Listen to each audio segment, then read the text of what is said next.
ನಮಸ್ಕಾರ ಸ್ನೇಹಿತರೆ, welcome back to tech facts Kannada ಚಾನಲ್ಗೆ. ನಾನು ನಿಮ್ಮ ಮಂಜುನಾಥ್ ಶೆಟ್ಟಿ. ಸ್ನೇಹಿತರೆ, ಗೃಹಲಕ್ಷ್ಮಿ ಯೋಜನೆಯ 16ನೇ ಕಂತಿನ ಹಣ ಇನ್ನೂ ಕೂಡ ಬಂದಿಲ್ಲ. ಕಳೆದ 2 ತಿಂಗಳಿಂದ ಈ ಒಂದು ಗೃಹಲಕ್ಷ್ಮಿ ಯೋಜನೆಯ ಹಣ ಬಂದೇ ಇಲ್ಲ. ಸೊ ಹಾಗಿದ್ರೆ ಇನ್ನು ಮುಂದೆ ಗೃಹಲಕ್ಷ್ಮಿ ಯೋಜನೆಯ ಯಾವ ಕಂತಿನ ಹಣನೂ ಕೂಡ ಬರೋದಿಲ್ವಾ? ಈ ಗೃಹಲಕ್ಷ್ಮಿ ಯೋಜನೆನೇ ಸ್ಟಾಪ್ ಮಾಡಿದ್ರ? ಸೊ ಇದ್ರ ಬಗ್ಗೆ ಈಗಾಗಲೇ DCM ಆಗಿರುವಂಥ DK ಶಿವಕುಮಾರ್ ಆಗಿರ್ಬೋದು, CM ಆಗಿರುವಂಥ ಸಿದ್ದರಾಮಯ್ಯ ಆಗಿರ್ಬೋದು, ಮಹಿಳಾ ಮತ್ತು ಮಕ್ಕಳ ಅಭಿವೃದ್ಧಿ ಇಲಾಖೆ ಸಚಿವೆಯಾದಂಥ ಲಕ್ಷ್ಮೀ ಹೆಬ್ಬಾಳ್ಕರ್ ಅವರಾಗಿರ್ಬೋದು, ಯಾರು ಕೂಡ ಪ್ರತಿಕ್ರಿಯೆನೇ ಕೊಡ್ತಾ ಇಲ್ಲ.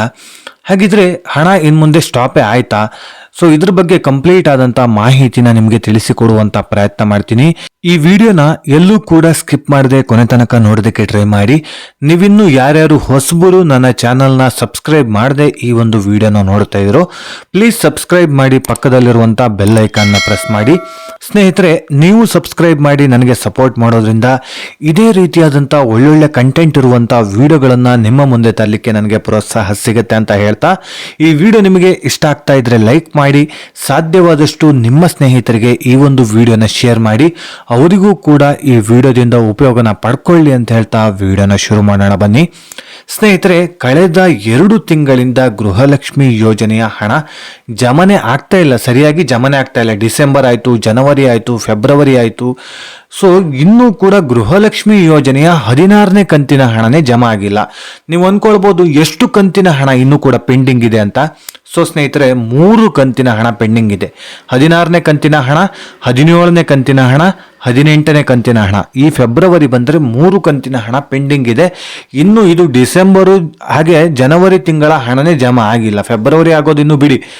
ಸೊ 16, 17 ಜಮಾ ಆಗಿಲ್ಲ. 18 ಅದಾದಮೇಲೆ 16 ಜಮಾ ಮಾಡೋದಕ್ಕಂತ ಈಗಾಗಲೇ ಜನವರಿ 14ನೇ ತಾರೀಕಿಗೆ ಮಕರ ಸಂಕ್ರಾಂತಿ ಇರೋದ್ರಿಂದ ಆ ದಿನದಂದೇ ಬಿಡುಗಡೆ ಮಾಡ್ತೀವಿ ಅಂತ ಹೇಳ್ಬಿಟ್ಟು ಸ್ವತಃ ಲಕ್ಷ್ಮೀ ಹೆಬ್ಬಾಳ್ಕರ್ ಅವರು ಹೇಳಿದ್ರು. ಇದ್ರ ಬಗ್ಗೆ ನಿಮ್ಗೆ ಈಗಾಗಲೇ ಕ್ಲಾರಿಟಿಗಳು ಸಿಕ್ಕಿರುತ್ತೆ. ಸೊ ಸ್ನೇಹಿತರೆ, ಜನವರಿ 14ನೇ ತಾರೀಕಿಗೆ ಕಾರ್ ಆಕ್ಸಿಡೆಂಟ್ ಆಗಿ, ಈ ಲಕ್ಷ್ಮೀ ಹೆಬ್ಬಾಳ್ಕರ್ ಅವರ ಕಾರ್ ಆಕ್ಸಿಡೆಂಟ್ ಆಗಿ ಹಣ ಜಮಾ ಮಾಡೋದಕ್ಕೆ ಆಗಿರಲಿಲ್ಲ. ಸೊ ಅದಾಯ್ತು, ಅದು ಕಳೆದ 1 ತಿಂಗಳ ಹತ್ತತ್ರ ಆಗ್ತಾ ಬಂತು, ಇನ್ನೂ ಕೂಡ ಹಣನೇ ಜಮಾ ಮಾಡಿಲ್ಲ. ಸೊ ಈಗ ರೀಸೆಂಟ್ ಆಗಿ CM ಕೂಡ ಬಾತ್ರೂಮ್ ಅಲ್ಲಿ ಜಾರಿ ಬಿದ್ದು ಅವರಿಗೂ ಒಂಚೂರು ಏಟ್ ಆಗಿ ಅವರು ಹಾಸ್ಪಿಟ್ಲಿಗೆ ಅಡ್ಮಿಟ್ ಆಗಿದ್ರು, ಅವರು ಕೂಡ ಡಿಸ್ಚಾರ್ಜ್ ಆದ್ರು. ಆದರೆ ಹಣ ಜಮಾ ಮಾಡೋದಕ್ಕೆ ಇನ್ನು ಎಷ್ಟು ದಿನಗಳು ಬೇಕು? ಈಗಾಗಲೇ ಬರ್ತಿರುವಂಥ ಮಾಹಿತಿ ಪ್ರಕಾರ ಗೃಹಲಕ್ಷ್ಮಿ ಯೋಜನೆಯ 16ನೇ ಕಂತು ಜೊತೆಗೆ 17ನೇ ಕಂತು 2 ಕಂತಿನ ಹಣ ಒಟ್ಟೆ 4,000 ರೂಪಾಯಿ ಜಮಾ ಮಾಡ್ತೀವಿ ಅಂತ ಹೇಳ್ಬಿಟ್ಟು ಹೇಳಿದ್ರು. ಅದು ಕೂಡ ಇಲ್ಲ, ಈಗ ಒಟ್ಟೆ ಜಮಾ ಮಾಡ್ತಾನೂ ಇಲ್ಲ. ಹತ್ತತ್ರ 16ನೇ ಕಂತಿನ ಹಣ ಮಾತ್ರ ಪೆಂಡಿಂಗ್ ಇರುವಂಥ ಹಣ ಮಾತ್ರ ಜಮಾ ಮಾಡೋದು ಕೂಡ ಸಾಧ್ಯ ಆಗ್ತಾ ಇಲ್ಲ ಅವರ ಬಳಿ. ಈಗಾಗಲೇ ಮಹಿಳೆಯರು ಕೂಡ ಆಕ್ರೋಶವನ್ನು ವ್ಯಕ್ತಪಡಿಸ್ತಾ ಇದ್ದಾರೆ. ಎಷ್ಟು ದಿನಗಳು ಅಂತ ವೆಯ್ಟ್ ಮಾಡೋದು? ಯಾರಾದರೂ ಅಷ್ಟೇ, ಎಷ್ಟು ದಿನಗಳಂತ ವೆಯ್ಟ್ ಮಾಡೋದಕ್ಕೆ ಸಾಧ್ಯ? 1 ತಿಂಗಳು ವೆಯ್ಟ್ ಮಾಡ್ಬೋದು, 2 ತಿಂಗಳು ವೆಯ್ಟ್ ಮಾಡ್ಬೋದು.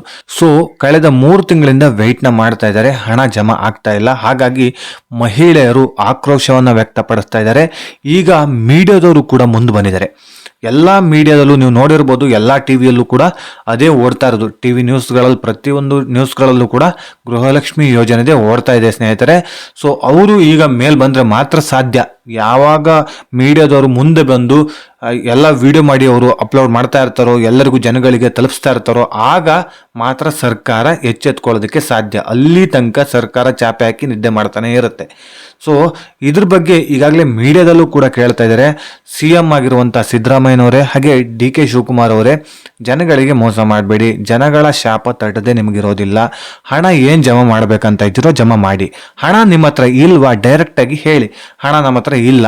ಸೊ ಸರ್ಕಾರದ ಬಳಿ ಈಗಾಗಲೇ ಹಣ ಇಲ್ಲ, ಲಾಸಲ್ಲಿ ನಡೀತಾ ಇದೆ. ಹಾಗಾಗಿ ಸ್ವಲ್ಪ ದಿನಗಳಾದರೂ ನಮಗೆ ರಿಲೀಫ್ ಬೇಕು, ಹಣ ಜಮಾ ಮಾಡೋದಕ್ಕೆ ನಮ್ಮ ಹತ್ರ ಹಣ ಇಲ್ಲ, ಹಣಕಾಸು ಇಲಾಖೆಯಲ್ಲೂ ಕೂಡ ಹಣ ಇಲ್ಲ ಅಂತ ಡೈರೆಕ್ಟಾಗಿ ಒಪ್ಕೊಳ್ಳಿ. ಇಲ್ಲ, ಹಣನ ಜಮಾ ಮಾಡಿ, ಅಥವಾ ಈ ಒಂದು ಯೋಜನೆನ ಕೈ ಬಿಡಿ. ಆಯಿತು, ಏನೋ ತಪ್ಪಾಯಿತು, ಈಗಾಗಲೇ ಒಪ್ಕೊಂಡಿದ್ದೀವಿ. ಯಾವಾಗ ಅಂತ ಹೇಳಿದ್ರೆ ಎಲೆಕ್ಷನ್ಗಿಂತ ಮುಂಚೆ ಏನೋ ಅಮೌಂಟ್ ಬರುತ್ತೆ, ಎಲ್ಲ ಕಡೆಯಿಂದನೂ ಬರುತ್ತೆ, ನಾವು ಇಷ್ಟು ದೊಡ್ಡ ಮೊತ್ತ ಆಗತ್ತಂತ ಅಂದ್ಕೊಂಡಿರಲಿಲ್ಲ. ಹತ್ತತ್ರ 2,500 ಕೋಟಿಗಿಂತನೂ ಜಾಸ್ತಿ ಹಣ ಬೇಕಾಗುತ್ತೆ 1 ಕಂತಿನ ಹಣ ಜಮಾ ಮಾಡಬೇಕಂತ ಹೇಳಿದ್ರೆ. 5 ಗ್ಯಾರಂಟಿ ಯೋಜನೆಗಳನ್ನು ನಡೆಸ್ಕೊಂಡು ಹೋಗೋದಕ್ಕೆ ಕಷ್ಟ ಆಗುತ್ತೆ. ಅದರಲ್ಲಿ ಗೃಹಲಕ್ಷ್ಮಿ ಯೋಜನೆನ ನಾವು ಕೈ ಬಿಡ್ತೀವಿ ಅಂತ ಹೇಳ್ಬಿಟ್ಟು ಓಪನ್ ಆಗಿ ಹೇಳ್ಕೊಳ್ಳಿ. ಏನಾಗುತ್ತೆ, ಜನಗಳ ಹತ್ರ ನೀವು ಓಪನ್ ಆಗಿ ಹೇಳ್ಕೊಂಡ್ರೆ ಜನಗಳಿಗೂ ಕೂಡ ಅರ್ಥ ಆಗುತ್ತೆ. ಸೊ ಅದ್ರ ಬಗ್ಗೆ ಯಾರು ಕೂಡ ಜಾಸ್ತಿ ತಲೆ ಕೆಡಿಸ್ಕೊಳ್ಳೋದಿಲ್ಲ. 1-2 ದಿನ ಪ್ರತಿಭಟನೆ ಆದರೂ ಕೂಡ ಆಮೇಲೆ ಸರಿ ಆಗುತ್ತೆ. ಅಂತ ಹೇಳ್ಬಿಟ್ಟು ಕೂಡ ಮೀಡಿಯಾದಲ್ಲಿ ಹೇಳ್ತಾ ಇದ್ದಾರೆ. ಆದರೆ ಸಿದ್ದರಾಮಯ್ಯ ಆಗಿರ್ಬೋದು, DK ಶಿವಕುಮಾರ್ ಆಗಿರ್ಬೋದು, ಹಾಗೆ ಲಕ್ಷ್ಮೀ ಹೆಬ್ಬಾಳ್ಕರ್ ಅವರಾಗಿರ್ಬೋದು, ಯಾರು ಕೂಡ ಮೀಡಿಯಾ ಮುಂದೆ ಬಂದು ಪ್ರತಿಕ್ರಿಯೆನ ಕೊಡ್ತಾ ಇಲ್ಲ. ಹಣ ಜಮಾ ಮಾಡ್ತೀವಿ ಅಂತಾನು ಹೇಳ್ತಾ ಇಲ್ಲ, ಹಣ ಜಮಾ ಮಾಡಲ್ಲ ಅಂತಾನು ಹೇಳ್ತಾ ಇಲ್ಲ. ಇದ್ರ ಬಗ್ಗೆ ಪ್ರತಿಕ್ರಿಯೆನೇ ಕೊಡ್ತಾ ಇಲ್ಲ ಸ್ನೇಹಿತರೆ. ಈಗಾಗಲೇ ಸಾಕಷ್ಟು ಜನರಿಗೆ ಸಮಸ್ಯೆ ಆಗಿದೆ. ಅದು ಯಾವ ರೀತಿ ಅಂತ ಹೇಳಿದ್ರೆ, 1ನೇ ಕಂತಿನ ಹಣ ಜಮಾ ಆಗಿದೆ ಅಥವಾ 2ನೇ ಕಂತಿನ ಹಣ ಜಮಾ ಆಗಿದೆ, ಅದಾದ್ಮೇಲೆ ಹಣನೇ ಜಮಾ ಆಗಿಲ್ಲ. ಸೊ ಅದೇ ರೀತಿಯಾಗಿ ಕೆಲವೊಂದಿಷ್ಟು ಜನರಿಗೆ 6 ಕಂತಿನ ಹಣ ಜಮಾ ಆಗಿದೆ, ಕೆಲವೊಂದಿಷ್ಟು ಜನರಿಗೆ 10 ಕಂತಿನ ಹಣ ಜಮಾ ಆಗಿದೆ. ಆದ್ರೆ ಸ್ನೇಹಿತರೆ, ಅದಾದ ಮೇಲೆ ಹಣ ಜಮಾ ಆಗೋದೇ ಬಂದ್ ಆಗಿರುತ್ತೆ.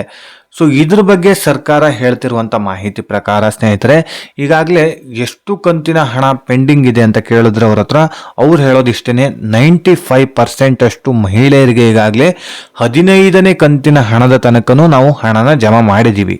ಈಗಾಗಲೇ 15ನೇ ಕಂತಿನ ಹಣ ತನಕನು 30,000 ರೂಪಾಯಿ ಎಲ್ರಿಗೂ ಜಮಾ ಮಾಡಿದ್ವಿ. ಆಲ್ಮೋಸ್ಟ್ ಆಲ್ 95% ಅಷ್ಟು ಮಹಿಳೆಯರಿಗೆ ಹಣನ ನಾವು ಜಮಾ ಮಾಡಿದ್ವಿ. ಇನ್ನುಳಿದಂತ 5% ಅಷ್ಟು ಜನರಿಗೆ ಎಲ್ಲೋ ಟೆಕ್ನಿಕಲ್ ಇಶ್ಯೂ ಆಗಿರ್ಬೋದು, ಸರ್ವರ್ ಸಮಸ್ಯೆ ಆಗಿರ್ಬೋದು, ಈ ರೀತಿ ಸಮಸ್ಯೆಗಳು ಆಗಿದೆ. ಬಿಟ್ರೆ ಆಲ್ಮೋಸ್ಟ್ ಆಲ್ ಎಲ್ರಿಗೂ ಕೂಡ ಹಣನ ಜಮಾ ಮಾಡಿದೀವಿ ಅಂತ ಹೇಳ್ಬಿಟ್ಟು ಹೇಳ್ತಾ ಇದ್ದಾರೆ. ಸ್ನೇಹಿತರೆ, ನಿಮ್ಗೇನಾದ್ರೂ ಹಣ ಬರದೇ ಇದ್ರೆ ಎಷ್ಟು ಕಂತಿನ ಹಣ ಈಗಾಗಲೇ ಪೆಂಡಿಂಗ್ ಇದೆ ಅಂತ ದಯವಿಟ್ಟು ನನ್ನ ಕಾಮೆಂಟ್ ಸೆಕ್ಷನ್ ಅಲ್ಲಿ ಕಾಮೆಂಟ್ ಮಾಡಿ ತಿಳಿಸುವಂತ ಪ್ರಯತ್ನ ಮಾಡಿ. ಸಾಕಷ್ಟು ಜನರಿಗೆ ಈ ರೀತಿಯಾಗಿದೆ. 6 ಕಂತಿನ ಹಣ ಅಥವಾ 5 ಕಂತಿನ ಹಣ ತನಕ ಕರೆಕ್ಟ್ ಆಗಿ ಬಂದಿರುತ್ತೆ, ಅದಾದ್ಮೇಲೆ ಹಣ ಬರೋದೇ ಬಂದಾಗಿರುತ್ತೆ, ಸ್ಟಾಪ್ ಮಾಡಿರ್ತಾರೆ. ಸೊ ಅವರು ಕೂಡ ಮಹಿಳಾ ಮತ್ತು ಮಕ್ಕಳ ಕಲ್ಯಾಣ ಇಲಾಖೆಗೆ ಹೋಗೋದಾಗಿರ್ಬೋದು, ಬರೋದಾಗಿರ್ಬೋದು, ಅಂಗನವಾಡಿ ಟೀಚರ್ಸ್ ಹತ್ರ ಕೇಳೋದಾಗಿರ್ಬೋದು, ಎಲ್ಲಿ ಹೋಗಿ ಸರಿ ಮಾಡ್ಕೊಂಡು ಬರೋದು ಅಂತ ಹೇಳ್ಬಿಟ್ಟು ಅವ್ರಿಗೂ ಕೂಡ ಗೊಂದಲಗಳಾಗಿರುತ್ತೆ. ಹಾಗೆ ಸರಿ ಮಾಡ್ಕೊಂಡು ಎಷ್ಟೇ ಬಂದರೂ ಕೂಡ ಅದು ಸರಿ ಆಗ್ತಾ ಇರಲ್ಲ. ಈ ರೀತಿ ಸಾಕಷ್ಟು ಮಹಿಳೆಯರದು ಆಗ್ತಾ ಇದೆ, ನನಗೆ ಗೊತ್ತು, ನಾನು ನೋಡಿದ್ದೀನಿ. ಸೊ ಸಾಕಷ್ಟು ಮಹಿಳೆಯರಿಗೆ ಈ ರೀತಿ ಸಮಸ್ಯೆಗಳು ಆಗ್ತಾ ಇದೆ. ಇದನ್ನ ಸರ್ಕಾರ ಸರಿ ಮಾಡಬೇಕಾಗಿತ್ತು, ಅದನ್ನ ಕೂಡ ತಲೆ ಕೆಡಿಸ್ಕೊಳ್ತಾ ಇಲ್ಲ. ಸರ್ಕಾರದ ಕಡೆಯಿಂದನೇ ಆಗ್ತಿರುವಂತ ಸಮಸ್ಯೆಗಳು. 1-2 ಕಂತಿನ ಹಣ ಬಂದಿದೆ ಅಂತ ಹೇಳಿದ್ರೆ ಈ ಮಹಿಳೆಯರ ಡಾಕ್ಯುಮೆಂಟ್ಸ್ ಎಲ್ಲದೂ ಕೂಡ ಸರಿ ಇದ್ದೇ ಇರುತ್ತೆ. ಸೊ ಅದನ್ನ ಸರಿಪಡಿಸುವಂತ ಕೆಲಸ ಸರ್ಕಾರ ಕೂಡ ಮಾಡ್ತಾ ಇಲ್ಲ. ಹಾಗೆ ಸರಿಯಾಗಿ ಅಕೌಂಟಿಗೆ ಹಣನೂ ಜಮಾ ಮಾಡ್ತಾ ಇಲ್ಲ. ಇದೇ ರೀತಿಯಾಗಿ ಸ್ನೇಹಿತರೆ, ಅನ್ನಭಾಗ್ಯ ಯೋಜನೆಯಲ್ಲೂ ಕೂಡ ನಡೀತಾ ಇದೆ. ಉಚಿತ ಅಕ್ಕಿ ಹಣ ಕಳೆದ 3-4 ತಿಂಗಳಿಂದ ಹಣನೇ ಜಮಾ ಆಗಿಲ್ಲ. ಇದ್ರ ಬಗ್ಗೆ ಯಾರೂ ಕೂಡ ತಲೆ ಕೆಡಿಸ್ಕೊಳ್ತಾ ಇಲ್ಲ. ಈಗ ರೀಸೆಂಟ್ ಆಗಿ ನಾನು ಕೂಡ ಒಂದು ವಿಡಿಯೋ ಮಾಡಿ ನಿಮಗೆ ತಿಳಿಸಿದ್ದೆ. ಆ ವಿಡಿಯೋ ಕೂಡ ಈ ವಿಡಿಯೋ ಎಂಡ್ ಅಲ್ಲಿ ಬರುತ್ತೆ. ಅದನ್ನ ಕೂಡ ಜಸ್ಟ್ ಟ್ಯಾಪ್ ಮಾಡೋದ್ರ ಮೂಲಕ ಆ ವಿಡಿಯೋದಲ್ಲೂ ಒಂದಿಷ್ಟು ಮಾಹಿತಿನ ನೀವು ತಿಳ್ಕೊಳ್ಬಹುದು. ಸ್ನೇಹಿತರೆ, ಸೆಪ್ಟೆಂಬರ್ ಕಂತಿನ ಹಣ ಬಂದಾದ್ಮೇಲೆ ಯಾವ ತಿಂಗಳ ಹಣ ಕೂಡ, ಯಾವ ಕಂತಿನ ಹಣ ಕೂಡ ಅನ್ನಭಾಗ್ಯ ಯೋಜನೆಯಲ್ಲೂ ಕೂಡ ಬಂದಿಲ್ಲ ಸ್ನೇಹಿತರೆ. ಸೊ ಇದ್ರ ಬಗ್ಗೆ ಯಾರೂ ಕೂಡ ತಲೆ ಕೆಡಿಸ್ಕೊಳ್ತಾ ಇಲ್ಲ. ಯಾಕಂತ ಹೇಳಿದ್ರೆ ಗೃಹಲಕ್ಷ್ಮಿ ಯೋಜನೆ ಹಣ 2,000 ರೂಪಾಯಿ ಹಣ ಅಲ್ಲ, ಹಾಗಾಗಿ ಜಾಸ್ತಿ ಜನ ತಲೆ ಕೆಡಿಸ್ಕೊಳ್ತಾರೆ. ಸೊ 2,000 ರೂಪಾಯಿ ಅಂದ್ರೆ ದೊಡ್ಡ ಮೊತ್ತದ ಹಣ. ಹಾಗಾಗಿ ನಿಮಗೆ ಮೆಸೇಜ್ ಕೂಡ ಬರುತ್ತೆ, ಮನೆ ಮೊಬೈಲಿಗೆ ಮೆಸೇಜ್ ಕೂಡ ಬರುತ್ತೆ ಹಣ ಜಮಾ ಆದ ತಕ್ಷಣನೇ. ಸೊ ಹಾಗಾಗಿ ಎಲ್ಲರೂ ಕೂಡ ಇದ್ರ ಬಗ್ಗೆ ತಲೆ ಕೆಡಿಸ್ಕೊಳ್ತಾರೆ, ನಮಗೆ ಮೆಸೇಜೇ ಬಂದಿಲ್ಲ.